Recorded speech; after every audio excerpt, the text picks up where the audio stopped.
Next 9 news में आपका बहुत बहुत स्वागत है। मैं हूं आपके साथ अबरारुल हक रहमानी।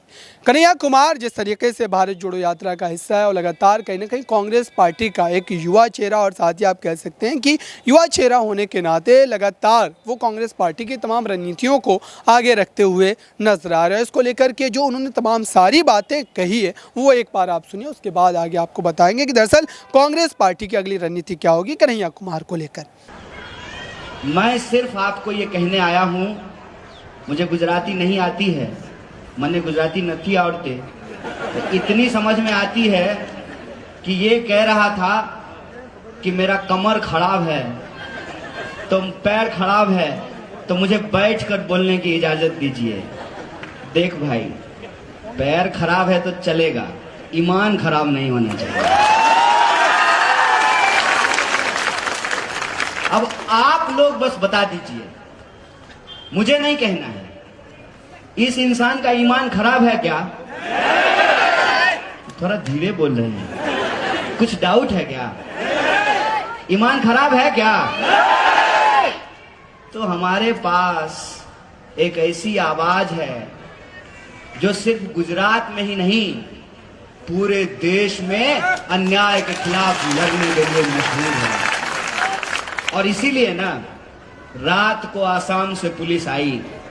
सिर्फ गुजरात की पुलिस आई लव यू नहीं बोलती है, आसाम की पुलिस भी आजकल इसको इलू इलू बोल रही है।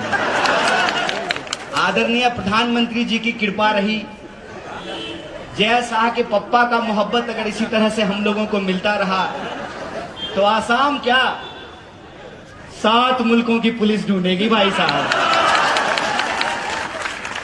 क्या है ना कि 2 तरह के लोग हैं। एक वो लोग हैं जिनका ईमान बिकाऊ है, एक वो लोग हैं कि कोई ऐसा नोट छपा ही नहीं है कि हमारा ईमान खरीद ले। और आपने अभी देखा होगा कि जब पत्रकार नहीं खरीद पाते हैं ना तो चैनल ही खरीद लेते हैं। ठीक है, कहते हैं कि दौर होता है हर चीज का। जब यहां पे माउंटबेटन आया था ना तो उसको नहीं लगता था कि ब्रिटिश राज कभी समाप्त होगा। जब लॉर्ड कर्जन आया था, तमाम जब अंग्रेज के अफसर आए थे और घोड़े पे चलते थे ना, तो उनको अंदाजा नहीं था कि नंगे पांव चलने वाले लोग, खाली बदन अपने खेतों में खून पसीना बहाने वाले लोग किसी दिन उससे डरना बंद कर देंगे और उनके टैंक के सामने खड़ा होकर के कहेंगे, अंग्रेजों भारत छोड़ो, हमको स्वराज चाहिए। होता है, लगता है, जब आपको सत्ता मिल जाती है ना तो अहंकार हो जाना स्वाभाविक है। और सत्ता का अहंकार देखिए कि चुनाव अभी हुआ भी नहीं है, अभी एक ही फेज का चुनाव हुआ है, दूसरे फेज का चुनाव 5 तारीख को होगा, लेकिन टीवी स्टूडियो में सरकार बन गई है। जय शाह का पप्पा जो है घूम घूम करके मंत्रिमंडल बांट रहा है। जिस भी एमएलए के प्रचार में जाता है कहता है, गुजरात के मेरे भाइयों बहनों, इसको एमएलए बना दीजिए, हम इसको मंत्री बना देंगे। अरे पहले सरकार तो बना लो भाई, फिर न मंत्री बनाओगे। इसको कहते हैं सत्ता का घमंड, क्योंकि उनको यह लगता है कि इंसान अपनी सारी समस्याओं को भूल जाएगा। रोजी का सवाल, रोटी का सवाल, शिक्षा का सवाल, बीमारी का सवाल, सड़क का सवाल, सब सवाल भूल जाएगा। अगर इंसान को उसकी भावना भड़का करके, उसके मन में नफरत पैदा करके, उसके मन में डर पैदा करके अगर इंसान को आपस में लड़ा दिया जाए तो लोग रोजी रोटी का सवाल भूल जाएंगे। ऐसा काम हो रहा है, ऐसा काम पिछले 27 साल से हो रहा है। इसीलिए तो चुनाव 2022 में हो रहा है और गाना 2002 का बजा रहा है। इसीलिए हो रहा है ना, उनको लगता है, क्योंकि 2 तरह के लोग इस देश में हमेशा रहे हैं। एक वो जो सत्ता के सामने सच के लिए आंख में आंख डाल करके सवाल करते हैं और घुटना टिका करके अड़ करके खड़ा हो जाते हैं। चाहे उनके ऊपर टैंक चला दिया जाए, घोड़े दौड़ा दिए जाएं, हाथियों से उनका सर कुचल दिया जाए। और आजकल तो हम लोग साइंटिफिक टेक्नोलॉजिकल रेवोल्यूशन में जीते हैं ना, तो आजकल नकली वीडियो बना करके लोगों को जेलों में ठूस दिया जाता है।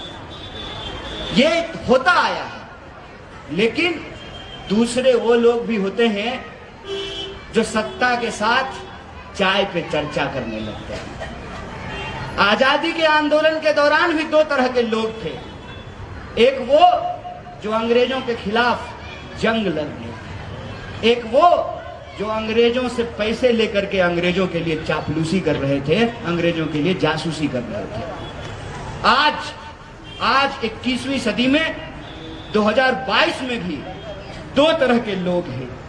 एक वो हैं जो लोभ और डर के चलते सत्ता के साथ हाथ मिला लेते हैं। दूसरे वो लोग हैं जिनका ईमान बिकाऊ नहीं है, इसीलिए वो सत्ता के आंख में आंख डाल करके सवाल पूछते हैं कि रे भाई, परिवारवाद पे भाषण देते हो तो ये बताओ कि अमित शाह के बेटे को बीसीसीआई का सेक्रेटरी क्यों बनाए हो?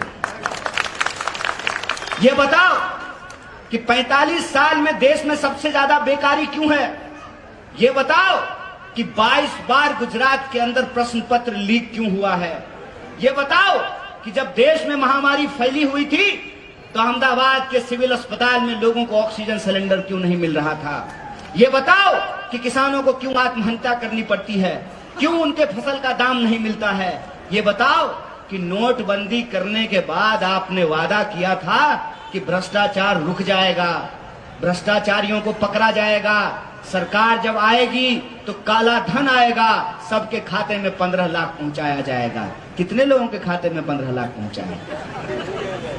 भाजपा का लोग आपसे वोट मांगने के लिए आए तो उसको बुलाइए, आ जाओ बैठो, थोड़ा हम भी चाय पे चर्चा कर लेते हैं। उसको कहिए कि हमारे खाते में 15 लाख रुपया नहीं आया है, तुम्हारे खाते में अगर 15 लाख आया है तो हम तुमको वोट देने के लिए तैयार हैं। खाओ मां का कसम और बताओ कि 15 लाख आया है कि नहीं खाया। पूछिए कि क्यों महंगाई बढ़ रही है। एक मैडम है स्मृति ईरानी, मैं चाहता हूं कि बुरा दिन फिर से आ जाए, 400 रुपए में सिलेंडर मिलने लगे और सिलेंडर लेकर के स्मृति ईरानी अहमदाबाद की सड़कों पे प्रदर्शन करना शुरू कर दें। 1000 का सिलेंडर मिल रहा है और स्मृति ईरानी जी प्रदर्शन नहीं कर रहे हैं, राहुल गांधी को ढूंढ रहे हैं। एक बात याद रखिएगा, और हमको सत्ता की चापलूसी करनी नहीं आती है। अगर सत्ता की चापलूसी करनी होती ना तो हमारे साथ बहुत सारे लड़ने वाले लोग हैं, आज यहां नहीं बैठे हुए हैं, वहां आई लव यू बोल रहे हैं। तो मैं आपको ये दावे के साथ कह रहा हूं कि देश में अगर सबसे आखिरी व्यक्ति कोई होगा ना, आखिरी व्यक्ति जो भाजपा के साथ झुकेगा नहीं, भाजपा से डरेगा नहीं, आंख में आंख डाल करके इस देश के लोगों के लिए लड़ता रहेगा, उस व्यक्ति का नाम राहुल गांधी है। इस बात को याद रखिएगा कि देश तब भी गांधी के साथ चला था, अंग्रेजों के सामने तब भी गांधी डट करके लड़ा था, और आज भी देश को गांधी के साथ चलना पड़ेगा, गांधी के साथ मिलकर के लड़ना पड़ेगा। इस बात को याद रखिएगा। तो जैसा कि आपने देखा कन्हैया कुमार जो सारी बातें कह रहे हैं और जिस आक्रामकता के साथ कह रहे हैं, उसको देख करके यही कहा जा सकता है कि कांग्रेस पार्टी का एक बड़ा चेहरा बनकर अगले आप कह सकते हैं आने वाले चुनावों में जो है उभर सकते हैं, और इस चेहरे से कांग्रेस पार्टी को काफ़ी ज़्यादा लाभ भी मिलता हुआ नजर आ सकता है। इस खास रिपोर्ट में बस इतना ही। देखते रहिए ताज़ा तरीन खबरों के लिए नेक्स्ट 9 न्यूज़ को। धन्यवाद।